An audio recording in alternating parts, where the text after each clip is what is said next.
Today, I'm going to talk to you about a concept. I'm going to tell you what it is. I'm going to tell you some people who I think are the best at displaying this concept. I'm going to give you some examples of how you can all incorporate this concept into your lives, and I'm also going to talk about the difference that this concept has made in my life personally. And before I can do that, I need to tell you a story, and it's my story, and it can be pretty sad at times, but that's not why I want to tell it to you. I want to tell you it because that's the only way you can understand why this concept has made such a profound difference in my life. So, this is me, circa 2007. I was entering my junior year of high school. As you can tell, I was a little bit more blonde back then. But I really excelled in school. I was near the top of my class. I took lots of AP classes. And it was just kind of assumed by my parents and my teachers that I would go on to a great college and I would have a great career. And everything was just going to kind of work out that way. And that's what I always thought. Unfortunately, I met a guy when I was a freshman. He was a little bit older than me, so that was attractive. He was kind of a bad boy, which admittedly I was attracted to that. And he also had a really tough family life, and part of me really hoped that I could fix him. So that's some of the reasons why we were together. And in the beginning, everything was great. He was very charming, and we did lots of nice, fun things together. But then it quickly became apparent that things weren't going so well. And what he did was he isolated me from my friends. He tried to turn me against my own parents. And then he also started to be emotionally abusive to me and say some really awful things. For example, I had just found an interest in running, and I joined the track team, and admittedly, I wasn't very good at it. I finished in the back all the time. But the coaches acknowledged that I was working really hard, and they finally let me run in a varsity meet, and I was running the 800 meters, which is 2 laps around your average high school track. And it was a really rainy, awful, cold day, but I was so proud. I was so proud to be on that race, and he was there to watch. And I finished the race. Granted, I was last place, but I didn't care. I was just really excited to have been there. And I looked around, and I couldn't find him. And I called and called and called, and he didn't answer. Finally, he picked up, and he said that he left because he was so embarrassed by me. He said, "You are the reason why everybody has to get little trophies, and it's not just the really good athletes that get the big trophies who deserve it. You are the reason why everyone else has to suffer, and you are wasting everybody's time by being out there." So that's just one example of the kind of things that he would say. And eventually we pretty much broke up, but he was still kind of hanging around. And then that's when the sexual abuse began. He had started carrying a weapon to intimidate me with, and that is how he was able to get me to do the things that he wanted me to do. And it was really, I tried to hold it in. I didn't really want to come forward with it, but it became apparent that in school I really wasn't functioning, and I just was really miserable all the time. And so finally I went forward to the police and told them everything that had happened, and they were putting together a case, and eventually he was arrested. It was in January that he was arrested. And everything was kind of behind closed doors. We weren't really making a big scene about it. And so I just figured that now that he was arrested, everything could just kind of go on and I could move on from it. But unfortunately, the day after he was arrested, this is the headline that appeared in the newspaper that was in the teacher's lounge at my school that day. And so, basically, hours after he was arrested, everybody in my entire high school knew what had happened. The blacked out sections are just his name and address. And I highlighted at the bottom, the identity, hometown, and age of the alleged victim were not released. But when you are in a fairly small high school, and this person is known as being a troublemaker, and you've been seen with this person for a year, it doesn't really take people too long to figure out that you're the one it's about. And so, people after that really didn't know how to talk to me anymore. Either they were just really uncomfortable with everything, and they weren't really sure how to approach me, or some of them actually denied that it ever happened, and they would tell other people not to believe anything that I said. And so by extension, I was just kind of by myself. And I would go to school every day, and I would just kind of sit there, and I'd listen, but like not really do anything. And the teachers understood this, and they basically they let it happen. So The trial happened the spring of my senior year of high school, and he was sentenced to 6 to 15 years in medium security prison. This past March marked 5 years since he was sent to prison.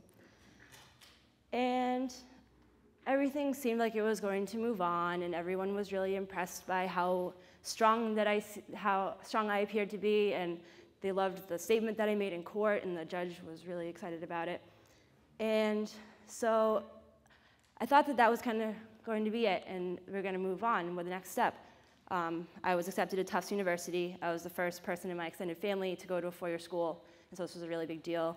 And everybody was really excited that I was going to take the next step and move away from all of the things that had happened to me. But unfortunately, what happened to me wasn't like a really bad cold or flu where you kind of just get knocked on your butt and then you're immune and then everything's fine and you don't get it again.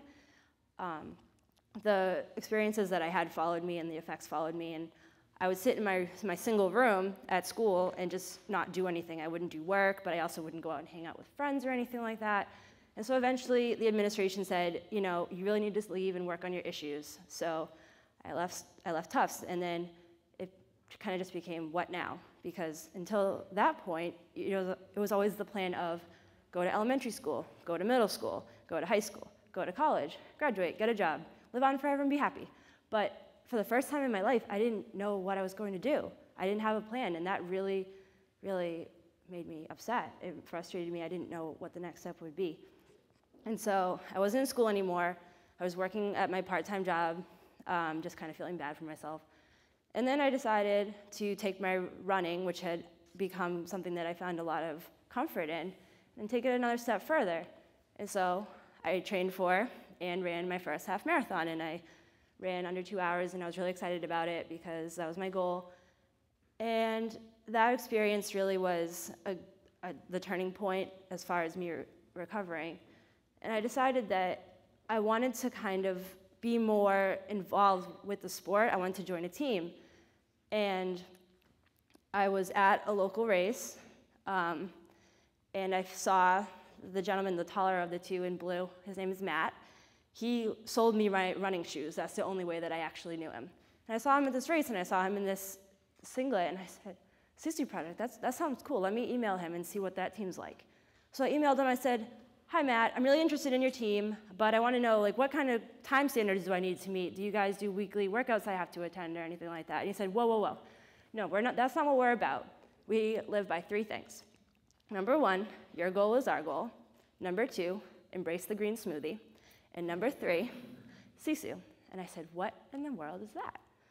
Which brings me to the topic of my talk, which is Sisu. So what is it? I haven't actually told you yet. So the concept of Sisu comes from Finland. It's been in their culture for hundreds of years, but it didn't gain international acceptance or recognition until what was called the Winter War. What happened was Finland had originally been part of the Soviet Union and then gained its independence. When the Soviet Union was about to enter World War II, they said, hey, Finland, we would like our land back, so how about you give it back to us? And Finland was like, I don't think so. So what they did was they engaged in a conflict. And as you can imagine, the Soviet Union was probably better equipped than Finland was to deal with it. I actually have the figures, right here. The Soviet Union had 3 times the soldiers, 30 times the aircraft, and 100 times the tanks. So you would think that Finland would have just been wiped out, but somehow that didn't happen. They engaged in the conflict for months, and eventually a peace treaty was signed. And you look at those facts, and you think, how in the heck did they last that long? And an article in Time magazine talked about the concept of Sisu, which I'm about to explain to you finally. So, one more time, what is Sisu? These are some of the words that come closest to explaining what it is, but since it's a concept from another culture and another language, there is no direct translation for the word. The closest thing that we have in our language is probably this. Having Sisu is doing whatever it takes to meet your goal, even if it looks like the odds are against you. It's working beyond your means and beyond your capacity to do everything you possibly can to achieve your goal. And now I'm going to tell you about some people who I think do a really great job of demonstrating this quality. And the first, you might know these gentlemen. They're very famous now because they won a national award last year at the ESPYs. The older gentleman standing, his name is Dick, and his son is Rick Hoyt. And Dick Hoyt was a lieutenant colonel in the Army National Guard. He was always very successful at everything that he did. He was always very physically strong, and he had a nice wife, and he was going to have a nice family, but his son, at birth, his umbilical cord wrapped around his neck, and he was deprived of oxygen. So he was diagnosed as a spastic quadriplegic with cerebral palsy. Now, the doctor looked at Dick Hoyt and said, you know, the best thing you can do is just put him in an institution. It's best for everybody. He really doesn't have any capacity to do anything. And Dick Hoyt looked at him and was like, I don't think so. That's my son you're talking about. That's not, you know. And so Dick did everything he possibly could to include his son in everyday activities. But everyone assumed that Rick was stupid because he couldn't speak, he couldn't write, he couldn't communicate in any meaningful way. Then finally, some engineers at Tufts University built Rick a computer that he could control by moving his head. And then he finally had a way to communicate, and it quickly became apparent that he was very smart. He actually went on to earn a graduate degree from Boston University. That's how smart Rick Hoyt is. So, how did they get into running and racing? Rick heard about a lacrosse player at his school who had been paralyzed in an accident. And he told his dad he really wanted to do the race, and Dick Hoyt did not know what to make of this request because they had never done anything like this before, but Rick really seemed to want to do it, so Dick agreed to it. And as you can tell by Rick's face, he really had a good time. And afterwards, Dick asked his son, well, what did you think of that? And he typed to him, he said, Dad, when we're racing, I don't feel disabled anymore. And that was all that Dick Hoyt had to hear. And from then on, their career just it goes for miles, literally and figuratively. They've run in so many marathons. They are Ironman triathletes. They're in the Hall of Fame for the Ironman. And they've basically become the face of the Boston Marathon. Last year was supposed to be their last Boston. Unfortunately, they were among the 5,000 plus runners who were stopped and were prevented from finishing. And they were among the first to say, you wait, we'll be back next year. And sure enough, they finished it. My next example is directly related to the Boston Marathon. This gentleman, Jeff Bauman, having a regular day doing something that thousands upon thousands of people have done for years, watching the Boston Marathon, waiting for his girlfriend Erin to finish when the unimaginable happened, and I'm sure everyone's seen this photo a million times. The thing about Jeff, though, is how he handled it. The words on the screen that you see are the first thing that Jeff did when he regained consciousness after his surgery. He asked for a pen and a piece of paper, and he wrote down, "Bag, saw the guy, looked right at me." He's referring, of course, to the alleged Boston bomber Tamerlan Tsarnaev, who was standing right near him. So Jeff Bauman had woken up. He had no legs anymore. He didn't know what his life was going to be like, if he'd ever walk again, any of that. He didn't even care about any of that. All he cared about was helping to find the guy who did this and helping to help all of the people who are affected. And he's basically stepped into the role of the symbol of the survivors and of their strength with incredible grace. He's also added best-selling author, expectant father, and fiance to his list of roles lately. So congratulations to Jeff. And he's an example of how, in a split second, your entire world can change, and it's about what you choose to do with the circumstances that makes you a strong person. And finally, the last person I want to give you an example of is this young woman right here, who you've probably heard of, named Malala. Malala is from Pakistan. She's about 16 or 17 years old now. And ever since she was very young, she's always been a fierce advocate for women's education in a place where the Taliban actively tried to shut all of that down. And one day she was on the bus, coming home from an exam, and the Taliban boarded the bus, and said, "Okay, which one of you is Malala?" She raised her hand, and they shot her. The bullet went through her shoulder and went through her head and landed in her shoulder. And she survived. And she made a famous appearance on The Daily Show, which some of you may have seen. And I'll very quickly read the transcript of what she said to Jon Stewart in response to if they came after her again, since she's become this incredible figure and she's still representing women's rights. She said, "I started thinking that the Talib would come and he would just kill me. But then I said, if he comes, what would you do, Malala? Then I replied, just take a shoe and hit him. But then I said, if you hit a Talib with a shoe, then there would be no difference between you and the Talib. You must not treat others with cruelty. You must fight others, but through peace and through dialogue and through education. Then I said, I will tell him how important education is, and that I even want education for you and your children, and then I would tell him that's what I want to tell you, now do what you want." And that's the face that Jon Stewart made after she was done talking.